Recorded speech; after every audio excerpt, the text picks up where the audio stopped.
Hello everyone, welcome to my video.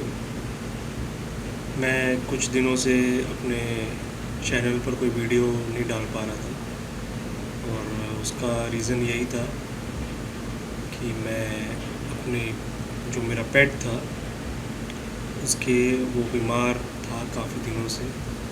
उसे I think 20-25 दिन हो गए। मैं उसकी केयर को लेकर, उसकी मेडिकेशन को लेकर काफ़ी दुखी था और रिसेंटली परसों ही 29 तारीख को उसकी डेथ हो गई। और मैं इस चीज़ को एक ऐसा ड्रास्टिक मोमेंट अपनी लाइफ का सोचता हूँ कि इससे आई थिंक बुरा मेरे लिए कुछ नहीं होगा, क्योंकि वो मेरा इतना करीबी था जिसको मैं कोई वर्ड्स भी शायद मैं नहीं दे सकता। हालांकि वो 12 इयर्स का था, बट मेरे लिए मैं तो यही चाहता था कि भी और कुछ पल और कुछ टाइम मेरे साथ ऐड ऑन करे। डॉक्टर के साथ, सबके साथ मैंने सहयोग से यही कहा कि इसको और थोड़ा सा इसमें कुछ मेडिकेटेड इसका इलाज हो, ताकि ये कुछ और पल, जितना देखो आपके साथ आपका चाहता रहे तो आप कोशिश करते हैं कि वो किसी ना किसी तरह सही हो जाए और आपके साथ वो, भले ही उसकी उम्र, डॉक्टर्स भी कहते थे, सब कहते थे कि शी कंप्लीटेड 12 इयर्स जितनी उम्र होती है डॉग्स की। बट मेरा यही आशा थी कि किसी भी तरह जी जाए और मेरे ज़िंदगी में थोड़ा सा एड ऑन कर जाए। बट भगवान ने उसे बुलाया।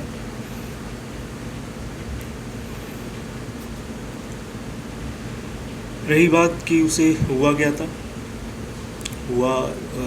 उसे स्टार्टिंग में फ्रॉम 20 डेज़ पहले ही उसे थोड़ा सा दिक्कत हुई फीवर में। उसके बाद उसको चलने में दिक्कत होने लग गई, तो वो उठ नहीं पाती थी।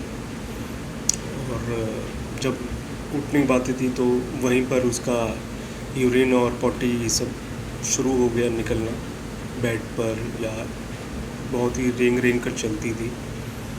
तो उसके बाद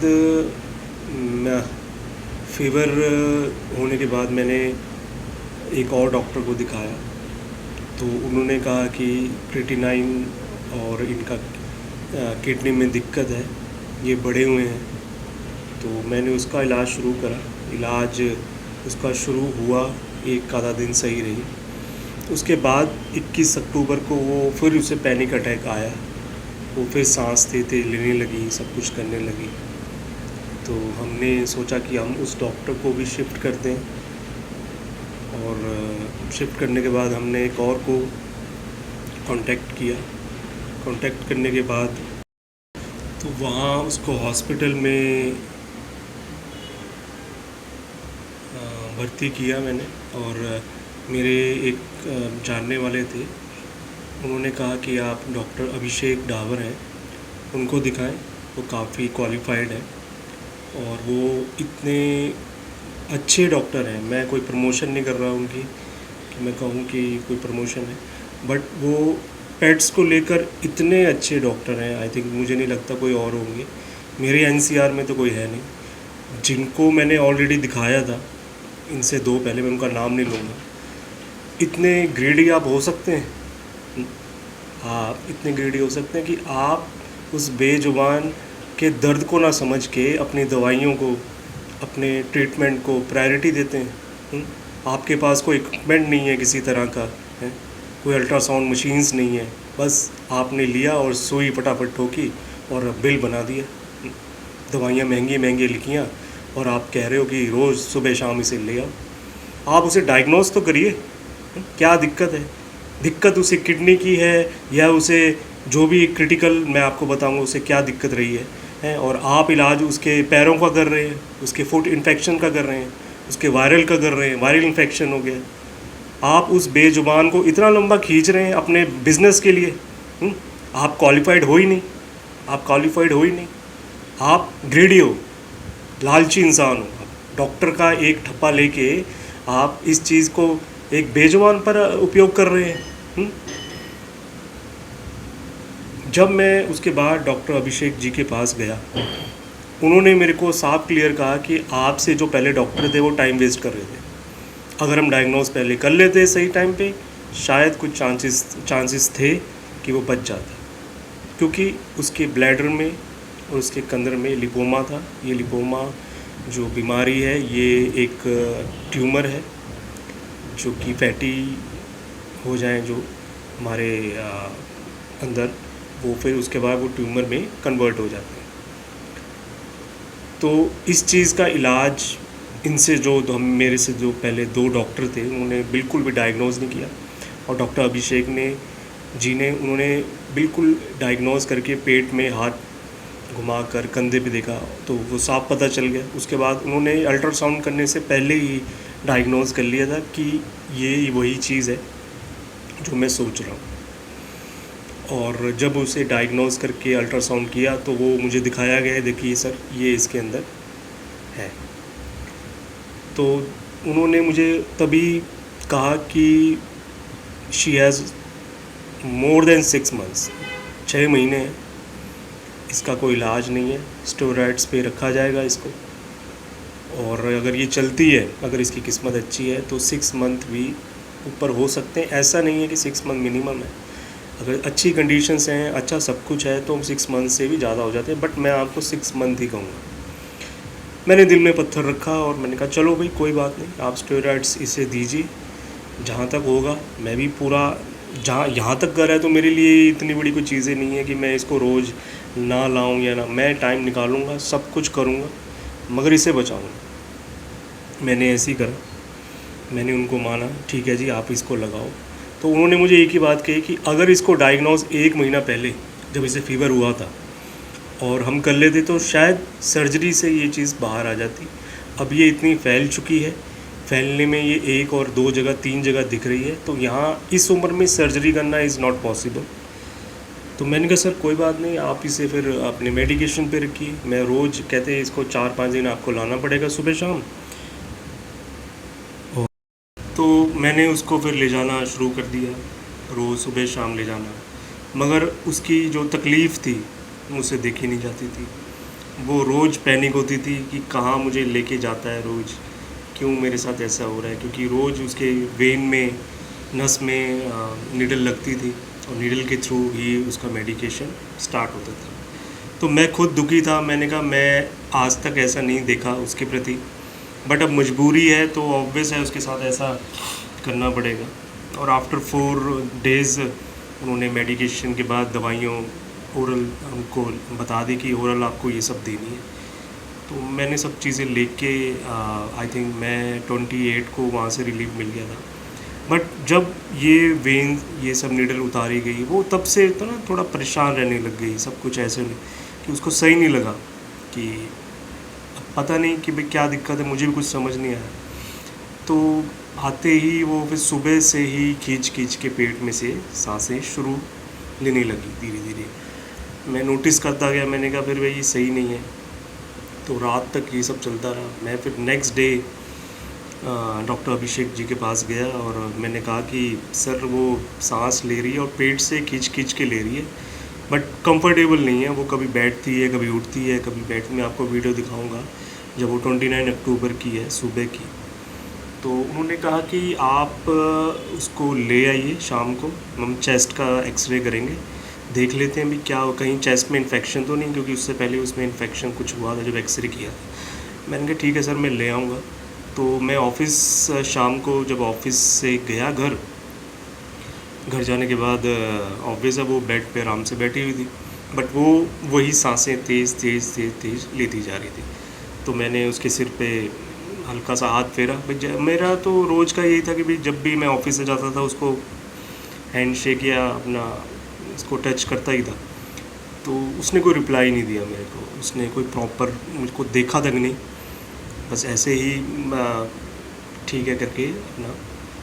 उसके बाद मैंने उसको फूड दिया, मैंने कहा भाई भूख लगी तो अपना खा ले थोड़ा बहुत और फिर चलते हैं हम। 6:30 बजे थे तो उसने खाया, फटाफट खाया। इवन वो इतनी बीमार थी बट एक्टिव थी, ऐसा नहीं था कि खाना पीना छोड़ दिया या चलना फिरना। अब वो चलने लगी थी जब से उसे स्टेरॉइड्स लगे थे, वो चल रही थी अपने आप, यूरिन ये सब चीज़ें कर रही थी। ये चीज़ हमको पॉजिटिव लगी और हमें भी लगा कि शायद अब ये थोड़ा सा सही हो गई है। उसके बाद 6:30 बजे के बाद मैं उसे ले गया और मैं उसे चलते हुए लेके गया। ऐसा नहीं मैंने गोदी में उठाया या कुछ ऐसा करा। उसने बाहर जाके, गेट के बाहर जाके यूरिन भी किया है। मैंने कहा भी ठीक है, मैंने कार में उसको बिठाया और चल पड़ा। चलने के बाद मैंने, मतलब मुझे पता नहीं था कि ये क्या हो रहा है। मैंने एक भक्ति जी का सॉन्ग लगाया उसमें, और मैं आज तक नहीं लगाया इसको। इतने दिन से, 4 दिनों से लेके जा रहा था, मैंने कभी नहीं उसको ये लगाया। उसी दिन पता नहीं ऐसा क्या हुआ कि भाई मेरा मन करा, मैंने कहा ठीक है भाई एक बार भगवान का नाम ले लो। तो वो भी एक तरफ बैठ गई अलग से, और खिड़की की तरफ मैंने खिड़की का शीशा खोल ही दिया था, वो बैठ गई। वो ऐसे नहीं बैठी जैसे बैठती थी हमेशा, वो रिलैक्स मोड में बैठती थी, बट उस दिन वो बड़े अजीब तरीके से एक किनारे पर विंडो के पास बैठ गई। और जब वो बैठ गई और हम 10-15 मिनट में पहुंच गए उस जगह पे, और मैंने उसको उतारा, तो वो इस डायरेक्शन में बैठी थी कि मुझे उतारना उसे थोड़ा सा डिफ़िकल्ट दिख रहा था। मैंने जिसकी तरह उसको उतार दिया। उतारने के बाद वो स्ट्रेट खड़ी रही आराम से। मैंने कहा भाई ये अब चल, आगे चल, अब अंदर चले। तो उसका कोई रिस्पॉन्स नहीं था। सांसें उसकी मुंह से तेज तेज सांसें ले रही थी। मैंने उसको जिस तरह किस तरह उठाया, और उठाते आप मानोगे नहीं, 5 से 10 कदम पर ही उनका जो बेड था और डॉक्टर जी का, मैं वहाँ लेके उठा के गया ही था हाथ में।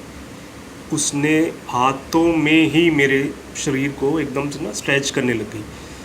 स्ट्रेच करने के बाद जैसे ही मैंने उसको बेड पे थोड़ा सा शिफ्ट करना ही चाहा, उसने ज़ोर से एक आवाज़ लगाई, ज़ोर से, जिसे कहते हैं ना कि गर्दन एकदम नीचे गिर गई। और गिरने के बाद मुझे नहीं पता कि उसे क्या हुआ, और मैं खुद घबरा गया। उसने ज़ोर से जब चीख मारी तो मैं समझ गया था कि ये एक लास्ट मोमेंट, मुझे लग रहा है कि थोड़ा, डॉक्टर जी ने भी कहा, अभिषेक जी ने, कि इसको फटाफट आप अंदर लेके चलो, ये बिल्कुल लास्ट सीरियस मोमेंट है इसका। तो 2 टांगें पीछे से मैंने पकड़ी। वो तो बिल्कुल शरीर गिर गया उसका, मतलब बाहर एक बंदा बिल्कुल सही कंडीशन पकड़ा, उसको हाथ में मैंने एकदम उठाया। तो उठाने के बाद डॉक्टर जी भी ऑपरेशन थिएटर के अंदर ले गए, और उसको लिटाया, उसको चेक किया, उसकी हार्ट बीट को चेक किया, और वो ऑक्सीजन लगाया। तो ऑक्सीजन लगाने के बाद जब इंजेक्शंस लगाए 1-2, तो उस डॉक्टर जी ने कहा कि अब एक बीट इसकी रह गई है, और थोड़ा और सीरियस मुझे लग रहा है कि उन्होंने पंपिंग करा, सब कुछ करा। Within I think 10-15 seconds ही हुए होंगे, नो मोर।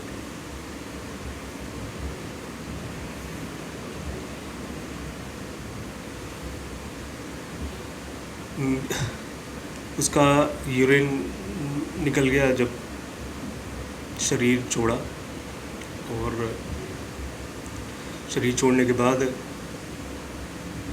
मैंने नहीं देख पाया उसको कि क्या हुआ। वो डॉक्टर ने कहा शी इज़ नो मोर, हुआ जा चुकी। मेरा तभी एकदम मन और सब कुछ, मेरा शरीर ठंडा पड़ गया। मुझे कुछ होश-ओ-वास नहीं कि कब मुझे वहाँ से बाहर लाया गया, कब मेरे घर पे फ़ोन किया गया। सब ने, वहाँ की जो उनकी टीम थी, उन्होंने नहीं करा, बट मेरे लिए उस वक्त ही सब कुछ ख़त्म हो गया था, सब कुछ। तो मैंने रोना वहीं शुरू कर दिया डॉक्टर के सामने, और उन्होंने मेरे को सिर्फ यही कहा कि आप जी मत छोटा करिए, जिसने जाना है उसने जाना है।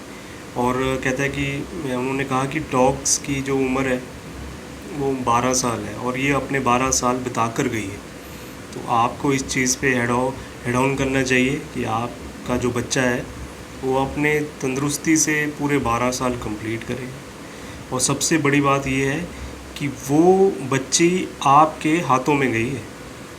देखो, ऐसा नहीं कि वो बेड पे, उसने, वो इस क्षण का, इस पल का इंतज़ार कर रही थी कि मेरा मालिक, मेरा जो फेवरेबल पर्सन है, जिसने मेरी केयर करी है, मैं अपनी कोई यहाँ पे अच्छाई विचाई नहीं कर रहा, बट उसकी जो थिंकिंग थी, उन्होंने जो मुझको बताया, उन्होंने जो मुझे कहा कि आपके हाथों में, तो वो चाहती थी वो मुझे उठाए और मैं उनके टच से या उनकी आँखों में ही जाऊँ, तभी मुझे इस सृष्टि से मुक्ति मिलेगी। अगर मैं ऐसे बेड पे चली जाऊँ या कुछ हो जाऊँ, वो इंतज़ार करती रही सारा दिन कि कब ये मुझे उठाए और कब मुझे 5-10 कदम लेके चले, तब मैं अपना कहता है इसे कोई पेन नहीं हुआ, इसे कोई किसी तरह की ऐसा नहीं कोई अटैक हुआ है उस ट्यूमर का, वो फटा है या कुछ कैसा, वो इस पल का इंतज़ार कर रही थी कि आप उसे उठाओ और इसके टच और इसके फील से मैं इसके उससे जाऊँ। तो कहता आप घबराओ मत, आपके हाथों से वो सेफली जाना चाहती थी कि मैं उस बंदे के हाथ से सेफली जाऊँ और अपने आप को मैं आज़ाद करूँ। तो कहने का मतलब सारी स्टोरी का यही है कि बेजुबान की आप सेवा करो, ठीक है ना। आपके इर्द गिर्द अगर आप रख नहीं सकते पेट्स को, तो जो आपके बाहर हैं, घर के बाहर हैं, आप उनकी सेवा करो, ठीक है। भरोसा करो उन पर, आदमियों पर, बंदों पर भरोसा मत करो, बिल्कुल भी मत करो। आप मानोगे कि मेरी ज़िंदगी में भी कितने लोग ऐसे हैं जिनको उस चीज़ मोमेंट का पता है, बट उन्होंने एक भी ज़ाहिर नहीं किया इस चीज़ को कि वो ज़ाहिर करें कि हाँ ये गलत हुआ है। उन्होंने देख लिया सब कुछ कि हाँ देखा है, बट मैं उनके प्रति कुछ नहीं कहना चाहता। वो अपनी जगह सुखी रहें, अपने कर्म करें। मेरे लिए तो मेरा बच्चा ही था, वही सब कुछ था, और मेरे बच्चे के प्रति जो साथ खड़ा है वही मेरे लिए सब कुछ, चाहे वो डॉक्टर हो और चाहे मेरे घर में कोई भी। तो आप अपनों से प्यार तभी करें जो आपके अपने से प्यार करता है, ठीक है ना। तो मेरे लिए मेरा बच्चा ही था। उसके बाद उसको हमने जो भी नेक्स्ट डे करना था वो किया, जैसे सब होता है प्रोसेस। बट मेरा सबसे लाइफ का आई थिंक बेस्ट पार्ट रहा है 2013 में, वो मेरे पास आई, मेरे फादर लेके आए, और सब कोई, हर कोई यही कहता है इस चीज़ में कि आपने जो सेवा करी है वो तहे दिल से करी है। मैं इस चीज़ में कभी भी इस चीज़ में सेवा नहीं ऐड करना चाहता कि मैंने सेवा करी है, मैंने अपना बच्चा समझ के करी है। बच्चे के लिए आप अपने बच्चे को रखते हो, कोई सेवा करते हो उसकी, वो तो आपका अधिकार है, वो तो आपका फ़र्ज़ है, आपको तो करना ही है। वो आपका बेज़ुबान है, वो कुछ नहीं मांग रहा आपसे, ना आपका घर मांगे, ना आपकी कोई जगह मांगे, वो तो बस आपके पास आया है और आपको ब्लेसिंग देने आया है। तो ये किस्मत वालों को सब ये सब चीज़ें मिलती हैं। तो अपनी वही है कि एक वीडियो मैंने देखी थी, तो उसमें यही कहा था कि आपने उसको नहीं चुना पालने के लिए, बल्कि उसने आपको चुना है कि तुम मुझे पाल, तेरे अंदर इतनी शक्ति है, तू इतना वो है। तो आप अगर कुछ अच्छा करना चाहते हैं, ठीक है, भगवान जी की पूजा करें, सब कुछ करें, दान भी करें, बट आप बेजुबानों की भी पूजा करें, उनको खाने पीने को दें, घर पे आए, घर के बाहर आए, लात ना मारें उनको, बिल्कुल भी।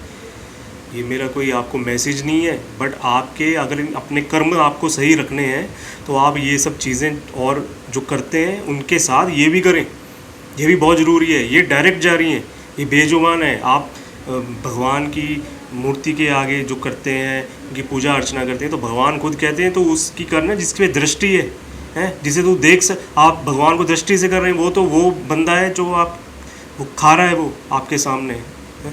आप उसकी करो ना। गाय है, पशु है अपने, जिसमें चिड़िया है, बिल्ली है, डॉग है, तो आप इनकी भी करें, इनको भी आप रास्ते से रोज़ निकलते हैं, माथा टेकते हैं, आप इनको भी माथा टेकें, इनको भी 2 रोटी दें। ये आपके लिए बैठे हैं सारा दिन, इनको क्या है, इनको कोई रोटी ऊपर से थोड़ी मिल जाएगी, ये तो आप लोग दोगे।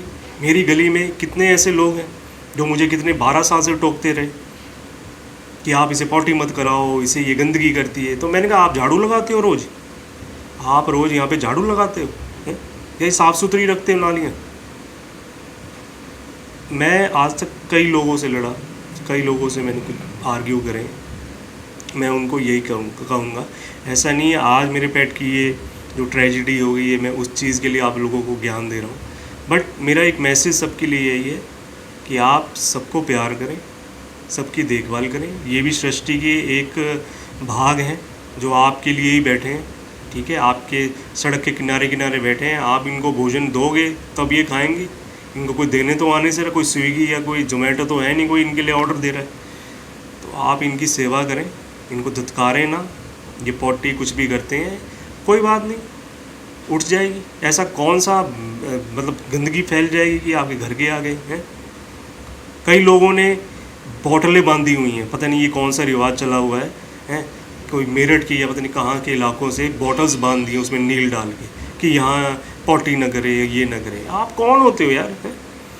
हमारे हर भगवान जी के साथ एक पशु है ना। शिव जी हो, माता रानी हो, या और भी जितने हैं हमारे गणेश जी हो, सबके हैं ना। तो आप कौन होते हो अलग करने वाले? आप कौन होते हो अलग करने वाले हैं? ये जो टोट के आप दुनिया भर के कर रहे हो यहाँ पे गलियों के बाहर, ये कोई करने की चीज़ें हैं? तो मैं आपको एक्सपीरियंस वो बता रहा हूँ जो मेरे साथ हुआ है, और अगर आप भी कभी रखो तो आपके साथ भी हो सकता है। आपके जो अगेंस्ट हैं लोग, घुमाओ मत, ये मत करो, ये मत, वो मत करो, आप इन चीज़ों को फॉरगेट करो। ये दुनिया है, बोलती रहेगी। आप उन बेजुबानों को, अपने पेट्स को भरपूर प्यार दें। अनकंडीशनल लव है, अनकंडीशनल लव है। इन्हें कुछ नहीं चाहिए तुमसे, प्यार चाहिए। प्यार के भूखे हैं, प्यार इन्हें दो। आप अगर ज़िंदगी में अकेले हो, इनको पालो। कभी धोखा नहीं देंगे आपको, कभी झूठ नहीं बोलेंगे आपसे, बिल्कुल निस्वार्थ। इनको आपका इंतज़ार है। दुनिया को ना हो, दुनिया बैठी है अलग अलग बैठी है, उनको आपसे कोई स्वार्थ नहीं। पैसे के है, बस पैसे के स्वार्थी हैं, बाकी कोई स्वार्थ नहीं है आपसे। ये कोई ऐसा नहीं है। आज तक मेरे पेट ने कभी भी मेरे को ऐसा कोई रिलाई नहीं कराया कि मेरे को तो यही खाना है, मेरे को तो ये ला के दे, वो ला के दे, जैसे मनुष्यों का होता है काम। तो मेरा आपसे यही एक अनुरोध है। मैंने अपनी लाइफ का एक्सपीरियंस आपको बताया। मेरे 12 साल मेरे पेट के साथ बहुत बढ़िया बीते, हमने बहुत इन्जॉय करा। और मैं यही कहता हूँ कि मेरे पेट ने अपना टाइम एक अच्छा बिताया है। मेरे डॉक्टर्स ने भी बहुत पहले थे, उन्होंने भी ये कहा था कि ये टाइम बहुत अच्छा बिता रही है।